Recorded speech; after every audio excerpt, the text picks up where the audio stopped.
Bonjour.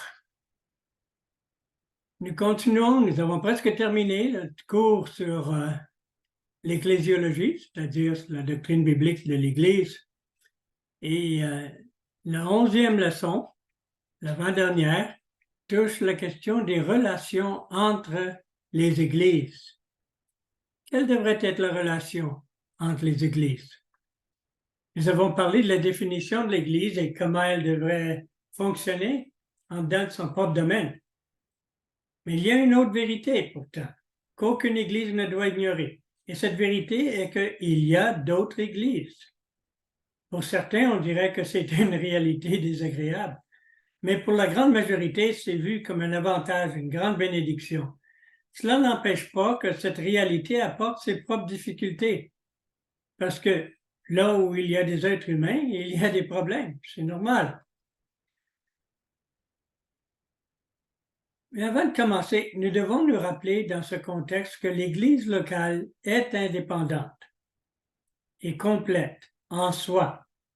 Elle n'est pas complète dans le sens qu'elle n'a pas besoin de rien, comme l'Église de Laodicée pensait être. Mais c'est un corps complet avec sa tête et elle peut être en relation avec le Seigneur en tant qu'Église. Et elle n'a pas besoin d'être gouvernée par aucune entité humaine en dehors d'elle-même. Christ est la seule tête et il la gouverne par sa parole, par le moyen de l'enseignement de ses leaders et par les décisions que le corps prend ensemble. Mais même si l'Église est indépendante des autres Églises quant à sa relation avec Christ et sa gouvernance, cela ne signifie pas qu'elle ignore les autres Églises. Les Églises ont aussi un certain besoin les unes des autres. Elles ont besoin de la communion les unes avec les autres. Elles peuvent apprendre les unes des autres. Elles peuvent partager des ministères entre elles. Elles peuvent collaborer ensemble dans des projets d'évangélisation ou de mission. Et elles peuvent collaborer ensemble dans les besoins financiers. C'est ce que nous voyons dans le Nouveau Testament. Dans le livre des Actes, chapitre 11, 28 à 30, l'Église d'Antioche envoie de l'assistance financière aux croyants de Jérusalem. Ce n'est pas la dernière fois non plus que les chrétiens de Jérusalem aient besoin de cette aide financière, puisque dans 1 Corinthiens chapitre 16 et 2 Corinthiens chapitre 9, nous voyons comment Paul a fait une collecte entre les églises de la Macédoine, la Galatie et Corinthe pour aider les croyants de Jérusalem. Paul allait risquer sa vie pour apporter cette assistance. Il s'agit non seulement d'une église qui aide une autre, mais de tout un groupe d'églises qui collaborent ensemble dans cette aide. De nos jours, il y a malheureusement beaucoup de divisions dans le peuple de Dieu. Ces divisions sont de l'ordre doctrinal, de la manière de structurer les églises et quelquefois des divisions nationales. Même entre des dénominations qui partagent les mêmes principes et les mêmes doctrines, il peut y avoir un certain orgueil pour la dénomination qui empêche une pleine collaboration entre les églises de différentes dénominations. Même des églises qui ne font pas partie d'aucune dénomination et qui s'appellent indépendantes, il peut y avoir un orgueil de leur supposée indépendance, même si elles-mêmes se trouvent intimement associées avec certaines autres églises indépendantes comme elles. À cause de toutes les confusions doctrinales et structurelles, il est normal qu'une Église ait besoin de gagner la confiance d'une autre Église pour pouvoir obtenir sa collaboration. Et le niveau de collaboration entre Églises peut varier selon le niveau de ressemblance qu'il y a entre ces Églises.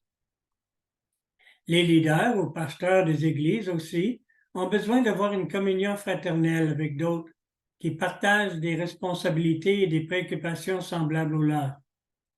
Quand ce n'est pas le cas, ils peuvent se sentir très seuls. C'est une bonne chose de se réunir dans des associations de pasteurs, des retraites d'ouvriers, des conférences, etc.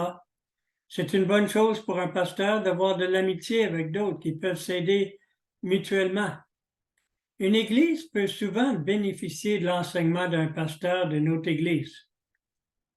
C'est sage pour ceux qui enseignent dans une église d'inviter d'autres ouvriers qui travaillent dans d'autres églises à venir prêcher ou enseigner quelquefois. Aucun pasteur n'a le monopole de la vérité ou de la compréhension. Un peut complémenter le ministère de l'autre. Et quelquefois, deux différents pasteurs peuvent enseigner exactement la même chose, mais le fait qu'un le fait d'une manière un peu différente peut faire en sorte que les auditeurs captent l'enseignement comme si c'était la première fois qu'ils l'entendaient. Je sais, c'est frustrant quelquefois. Quelquefois, les différentes églises dans une localité ou une ville ou région décident de collaborer ensemble dans une campagne d'évangélisation. Un avantage de cela, c'est le fait de pouvoir faire l'évangélisation de masse avec une concentration de chrétiens. Cela apporte des avantages dans la force du plus grand nombre de croyants, dans la variété de dons qui peuvent servir, en plus de possibilités financières. Cela peut aussi causer des problèmes. Il y a la question de qui s'occupera de ceux qui démontrent de l'intérêt dans l'Évangile. Dans le pire des cas, il y a quelquefois eu de mauvais sentiments des églises parce que chacune pensait que l'autre volait des brebis.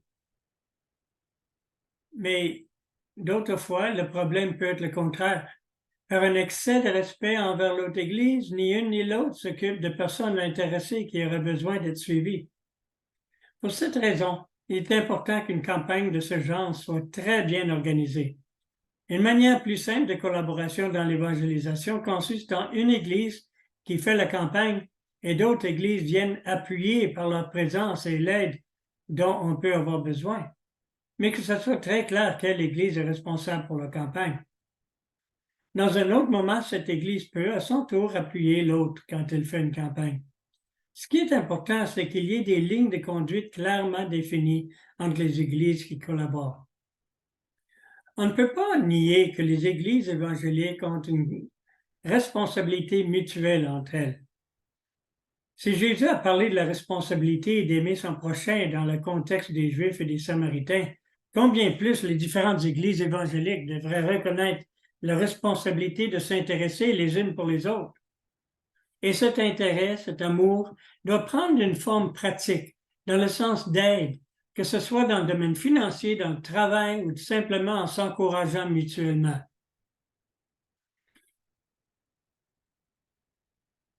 Maintenant, quand il s'agit de coopération entre églises, il faut tenir compte des différences qu'il peut y avoir entre elles.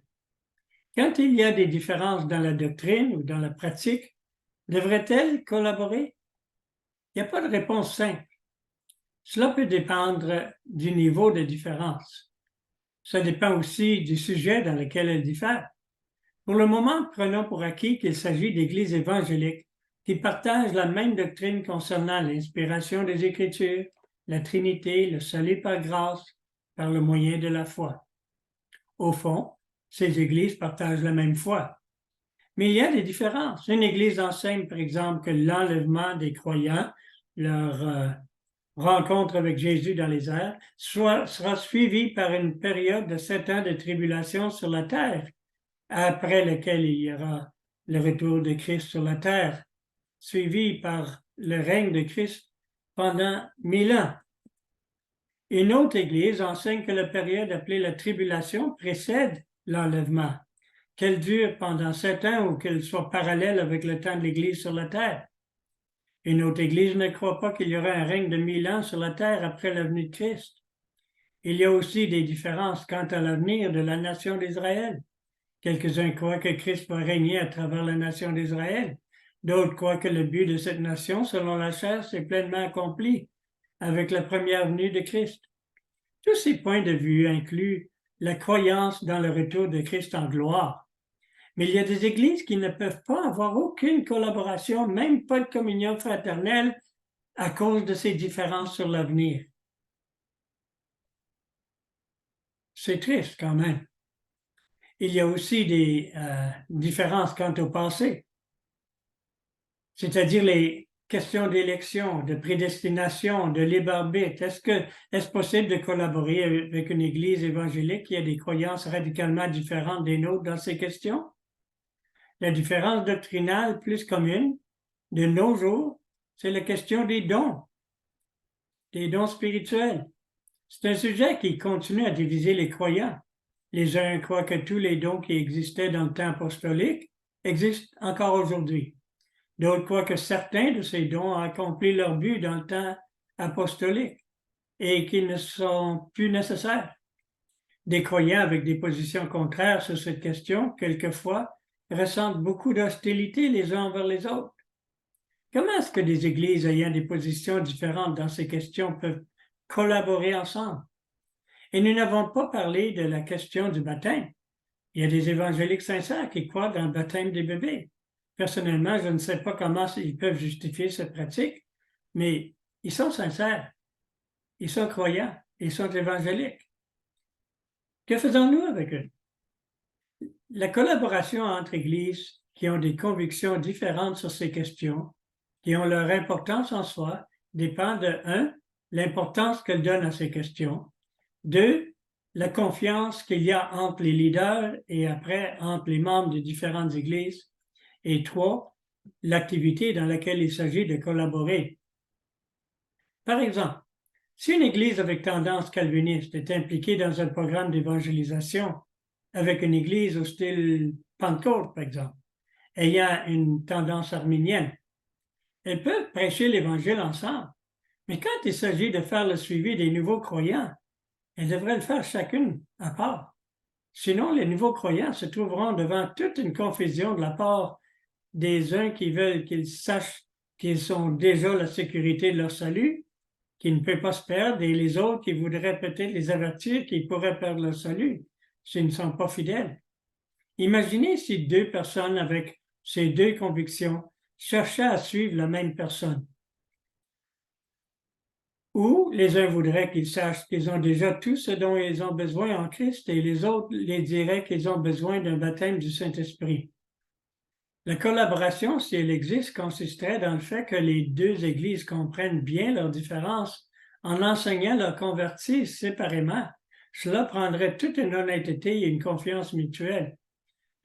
Le même problème surgit sur la question du baptême. Si une église veut baptiser les nouveaux croyants, tandis que l'autre église veut reconnaître le baptême qu'ils ont eu comme bébé, il va y avoir des difficultés. Et ce sujet aussi touche de près la question du salut.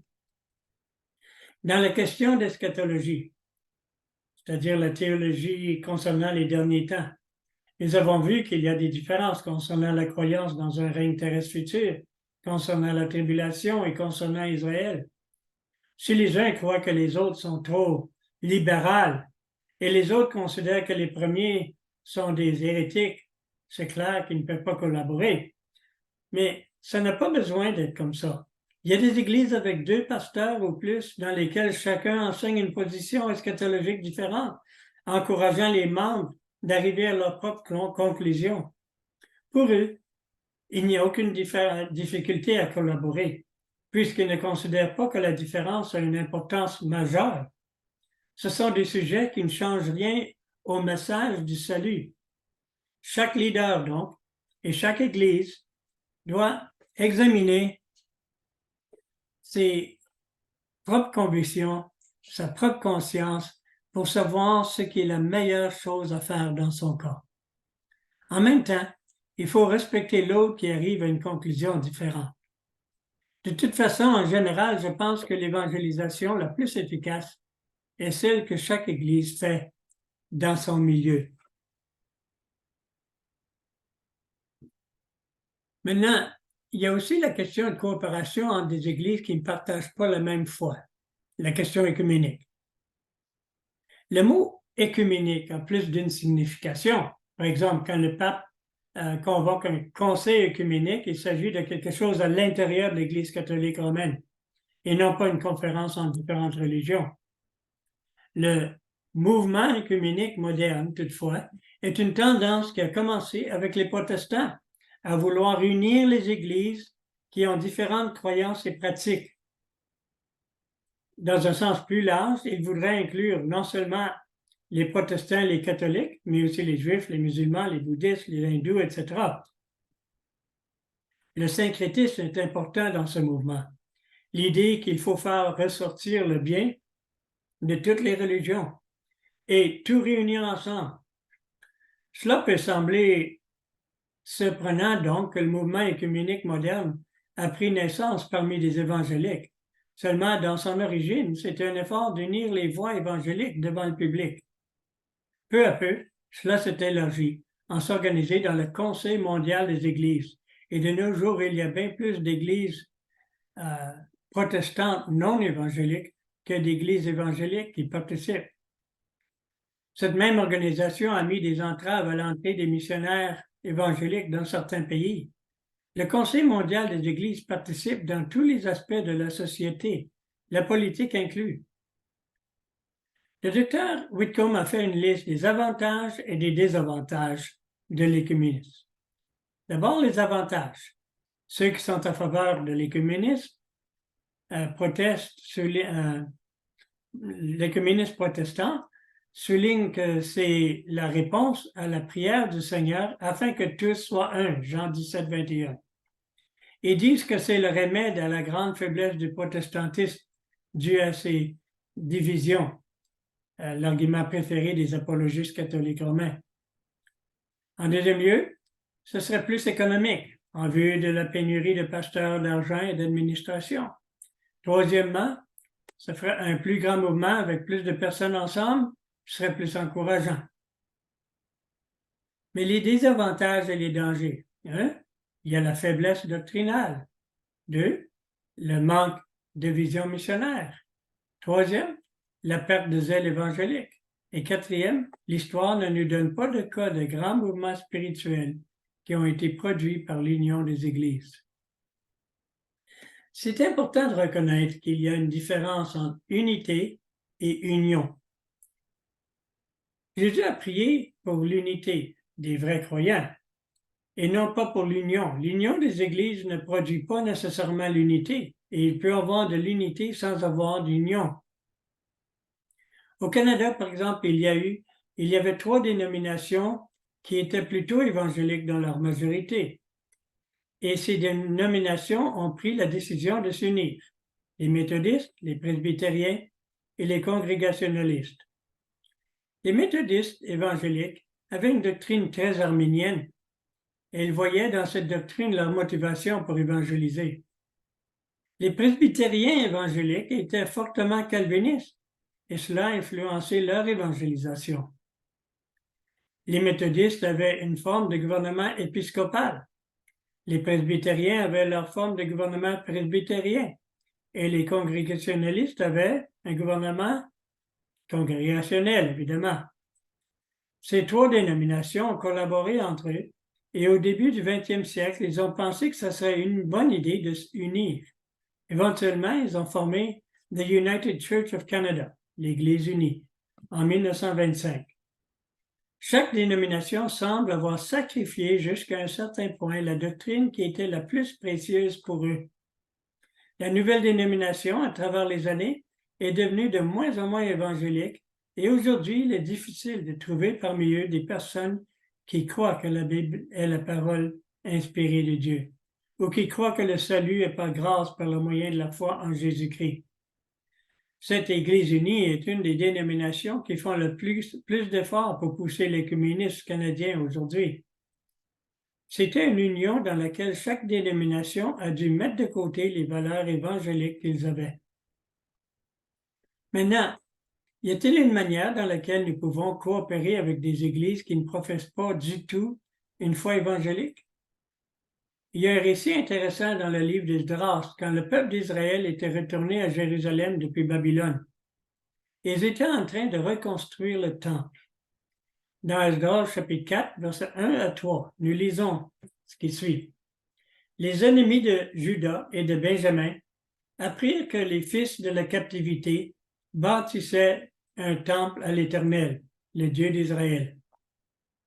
Ils vinrent auprès de Zorobabel et des chefs de famille et leur dirent, « Nous bâtirons avec vous, car comme vous, nous invoquons votre Dieu et nous lui offrons des sacrifices depuis le temps de Esarhaddon, roi d'Assyrie, qui nous a fait monter ici. » Mais Zorobabel, Josué et les autres chefs des familles d'Israël leur répondirent, « Ce n'est pas à vous et à nous de bâtir la maison de notre Dieu, nous la bâtirons, nous seuls, à l'Éternel, le Dieu d'Israël, comme nous l'a ordonné le roi Cyrus, roi de Perse. Ils n'ont pas donné des raisons. Discuter ou dialoguer aurait signifié de perdre d'avance. Il y a certaines choses qu'on ne peut même pas dialoguer. Ils savaient tout simplement qu'ils ne pouvaient pas construire la maison de Dieu en compagnie, en collaboration avec des gens qui n'étaient clairement pas du peuple de Dieu. Là, il s'agissait de la construction d'un édifice physique. Aujourd'hui, quand il s'agit de la construction de l'Église, un édifice spirituel, une telle collaboration serait encore plus problématique. Nous n'avons pas les mêmes buts. N'importe quel avantage matériel qu'il pourrait y avoir se perdrait dans le manque de zèle et dans la confusion. Ce qui est plus important, ce serait une désobéissance au Seigneur. Dans la loi de l'Ancien Testament, il y avait plusieurs prohibitions quant à mélanger des choses différentes.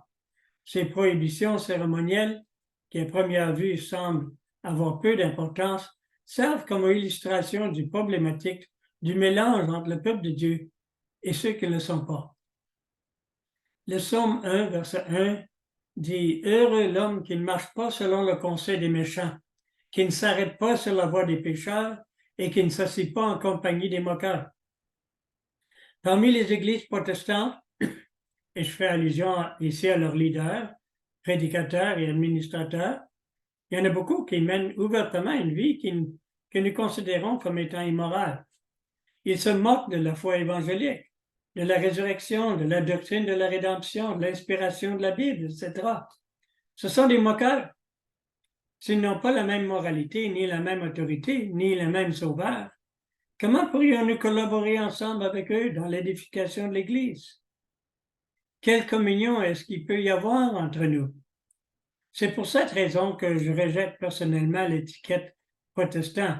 Je ne suis pas protestant, je suis de croyance évangélique.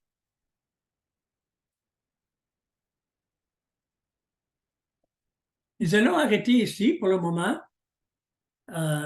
puisque on ne peut pas embarquer trop de matière sur une seule vidéo, mais cela ne veut pas dire que nous n'allons pas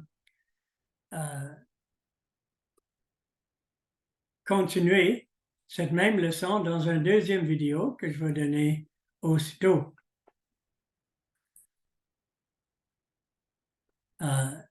Et je vous encourage de m'écrire à cette adresse-ci, c'est l'adresse de courriel que j'ai, pour pouvoir avoir la leçon au complet par écrit.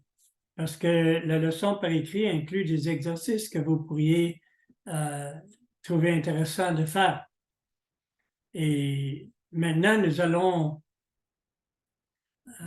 arrêter la vidéo et recommencer une autre qu'on va appeler 11B. Celle-ci s'appelle 11A.